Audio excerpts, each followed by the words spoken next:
We've just disembarked the aircraft, and when we landed in Singapore, there was loads of people there to direct you to where you had to go and to make sure that you had these wristbands on and all this kind of stuff. Literally, we just got off the plane in Auckland and there's no one here. Just left to your own devices.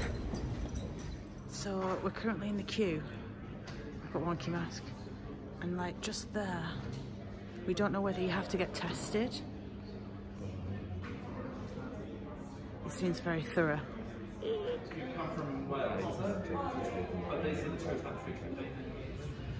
So we made it through security, quite a few checks, just taking our temperature and stuff. Still got a wonky mask. So we've just gone and collected all of our baggage, and now I think we're going to go and get picked up by a coach of some sort and then taken to our managed isolation for 14 days. So this is our coach, and we're only going to be on it for 3 minutes. It's going to drive us to our hotel, and then that's when they'll check us in and all this kind of stuff.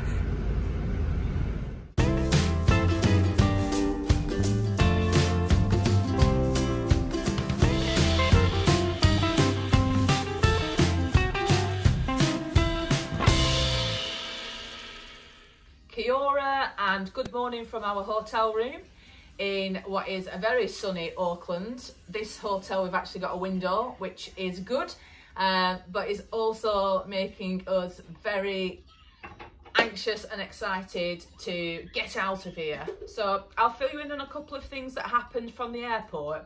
Because you're going through airport security and things like that, there's a lot of things I'm not allowed to film. And I really didn't want to risk kind of getting myself or the family into any kind of trouble where they wouldn't let us through the border. So we arrived in Auckland at about 11:30 in the evening. Then we were escorted through security and we had our temperatures checked. There's quite strict questions that they were asking about who we've been into contact with, where we've come from. Again, we had to wear these bands on our wrists to show that we've come from Singapore and from the UK, so we've been in this kind of transition bubble and we haven't really come into contact with anybody else.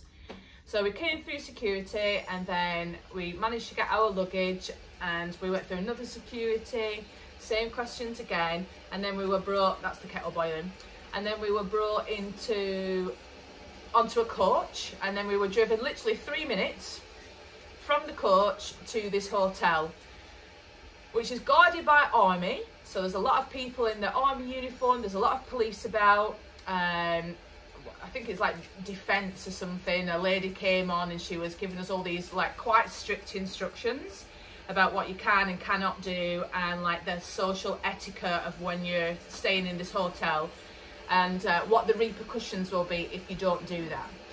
So we're here for 14 days. And we're going to have to get tested twice for COVID. One's on day 3 and one's on day 11. And that's because they said that it takes a while, if you've caught symptoms, for them to display themselves. And they obviously don't want to let you loose later on in your trip and for you to then expose everybody in NZ. So we will get escorted down by the nurse into a testing room, and that will happen. Now, I've been told that George, for example, and myself, the testing is 2-stage, one on your throat and one in your nose. So when it comes to the nose thing, I'm going to see what happens with George, whether we can request that or to not happen. I don't know yet. So when you're walking around the hotel, you have to wear your mask, you have to hand sanitize. Nobody else is allowed in the lift unless it's in your bubble, which is your hotel room. You're allowed outside 7 till 7. You're not allowed to sit down, and there's like a small kind of walkway area that you're allowed to go around. So that's quite pleasant. Apart from wearing your mask outside, so you can't really breathe in the air, but hey, it's better than being locked in this really small room, like solidly for 14 days. You have to order your food from a menu in advance. Every Thursday, you choose and you kind of like bulk out your meals, and then they're delivered to you at the door, and you're entitled to 3 meals a day. There is no, we're just saying kind of in a conversation about, it's really hard to kind of find places to eat properly in a hotel, isn't there, without the restaurant. And all the high chairs have gone out, so they're currently being used by people that are already staying here as part of their 14-day quarantine. So we kind of have to wait until one of those becomes free before we can get one. So as a result of that, we're kind of like eating on the floor or eating on the couch, you know. So it's a little bit awkward at the minute until we can figure out a routine or something that works best for us. So that's quite cool. You're also allowed to order from Countdown, which is the New Zealand supermarket. So you can get food delivered here. I noticed that people were getting Amazon packages delivered. So everybody's trying to find some creature comforts or anything that you can do really to kind of get through this next 14-day period. Hence the reason that George is on the iPad, because there's not really that much to do here. So you are allowed packages as well, which is fantastic. So we've got Grandma Sue and Grandad Pete, who have made up some care packages for us. So we should be able to get some food sent to us, hopefully, you know, and some toiletries or whatnot. And they have to drop that off, and then that's subject to being scanned and all these kind of things as well. So they're really quite strict and quite stringent. You know, you've got hand sanitize in, hand sanitize out, give them your name and your room number if you want to go and exercise, and on your way back in. But you know, this is kind of what it needs to be like to be on the other side, which when you look out of the window, we can see the planes coming in and taking off, and we can see the sea, you know, and it looks lovely, the sun's shining. And you know, one of the reasons that we've come to NZ really is to kind of, you know, escape this COVID pandemic and to have a little bit more, you know, normal. And for George kind of growing up, it's, you know, proving quite a contentious time, isn't it? There's nothing open, there's no soft play, there's not really much to do, and you only live once. So we've kind of, you know, made this decision that we're going to come here and see what happens. But this is what you have to go through if you want to take that liberty, you know. So we're really super grateful, and it'll be interesting to see how it pans out, I think, these next 14 days. But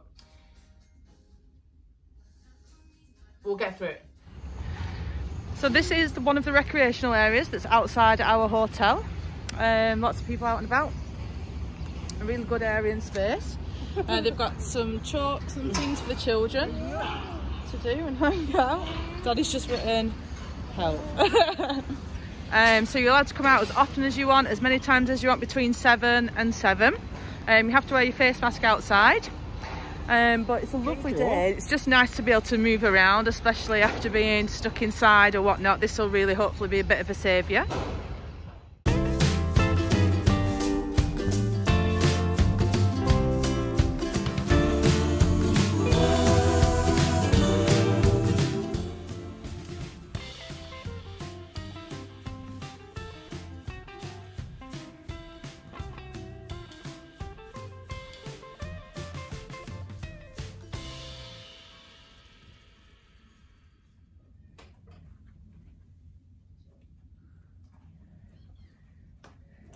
Some goodies.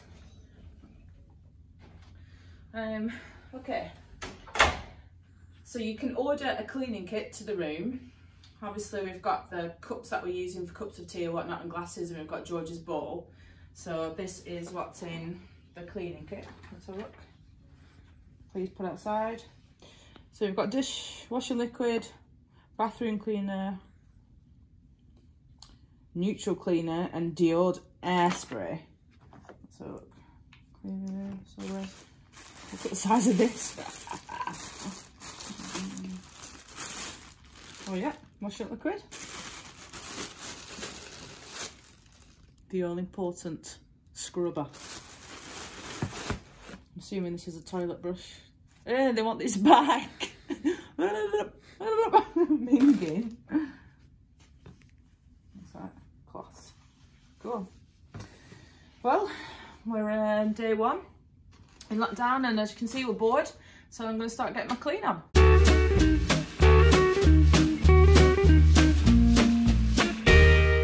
We've brought our Fire Stick from the UK, and we've connected to the hotel Wi-Fi, and we'll just press a video and see whether it actually works. Yeah, buddy. We've got Netflix. Awesome. Well, this should keep us amused whilst George is amused by the iPad. So you're allowed to order barista coffee between the hours of 9 and 12, I think. So we've got some real coffee, which we desperately need today. So we're definitely feeling the jet lag. We've been awake since about, well, I've been awake since 4:30, but Nathan has been awake a lot earlier than us. So, boom. Our first delivery from Countdown has arrived.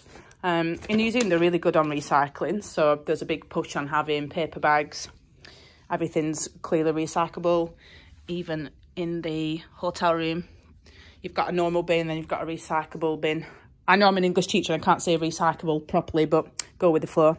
So we've got ourselves some sausage rolls for George, some fruit, cocoa pops, and the all-important New Zealand speciality, the Perky Nana. We survived our first day in lockdown. I found it a little bit difficult. I was a little bit cranky and tired with jet lag, and then kind of not knowing the surroundings or whatever. But we've got through it, and we've woken up this morning about 4 o'clock, and we just tried to like push through today so that we can get back onto New Zealand time and overcome this jet lag. So today we've already been out 3 or 4 times. George seems to be a lot better in himself as well. He's eating food now. He's running around with a lot of energy. He's just having a nap now. So whilst he's having a nap, I'll just show you around our hotel room and kind of show you the welcome pack that we got given when we checked in, and just talk you through like some of the rules and regulations that we have to follow whilst we're in quarantine. Okay. Excuse my feet, but I just want to show you how many strides we have to the end of our hotel room. So 1, 2, 3, 4, 5, 6, 7, side sweep, 8, 9. So we're 9 feet deep, 9 strides. And then we've kind of put George's toys here, so kind of let him sit there and, you know, have this like safe space. Managed to blag ourselves a high chest. That makes eating a lot easier.